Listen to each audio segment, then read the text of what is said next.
Okay, this is a short little how to squat video. If you've never squatted before, or even if you're squatting and feeling aches and pains, it might just be because you're slightly doing it wrong. You're going to take a foot width that's about your shoulder width apart. They could be slightly wider, slightly narrow, whatever feels comfortable. My toes are pointing slightly laterally out. And then what I'm gonna do to start the squat is I'm starting straight up and down. I take a big breath and hold it inside my whole abdominal cavity. So I'm pushing against my belly and my back, and that's gonna keep my entire spine tight and contracted, and so it's not moving around like this. Take a big deep breath, hold it the entire time you squat until you stand back up again, but I'm not going to so I can talk. And what you're gonna do is you're gonna break at the hips. So you're open hips now, and you're gonna break at the hips and drop straight down. And straight back up. Notice my knees, they're kind of tracking more laterally over my toes. Watch. So they're kind of in line with my toes. I don't let them come in like this. I keep my entire foot on the ground.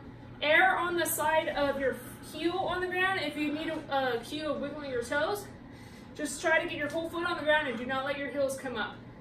And then you come straight back up. The entire time you're going to be looking forward. So it looks like this. Now I have no problem staying upright, but when you're new to this, you will. It'll look like this, or it's going to look like this, depending on ankle mobility and stuff. So when you're first practicing arms in the air, look forward, go as low as you can, and back up. And then when you do that with the barbell, you're going to walk into the barbell, put it right on the top of your traps, take a big deep breath, take it out of the rack, step back, get your foot position, and same thing, big deep breath,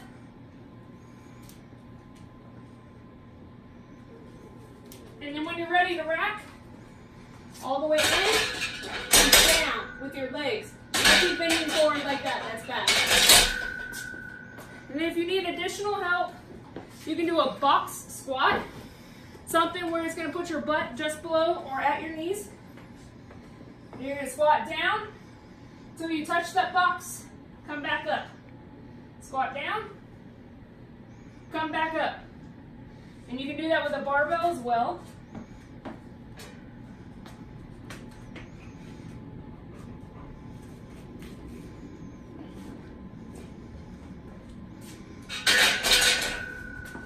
Two more things. If you're having a problem with your heels coming off the ground, and maybe because your ankle is not flexible enough, work on flexibility.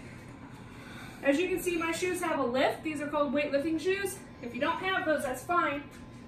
Grab some small plates, put them where your heels are going to be.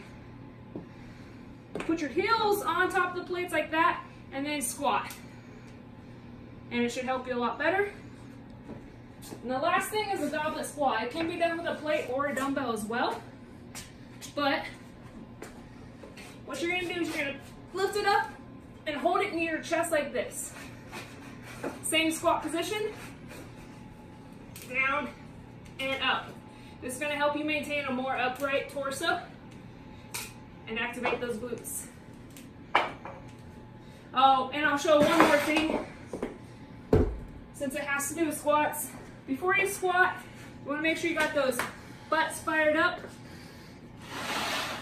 You're going to lay down on the ground, put your heels relatively close to your butt, and lay flat. Pushing through your heels, squeezing your butt. Lift up, hold. 1, 2, down. Squeeze my butt, up, 1, 2, down. Do that as a warm-up or between your sets. Get that butt fired up. Those are called glute bridges. If you see them on the program, that's how you know what to do.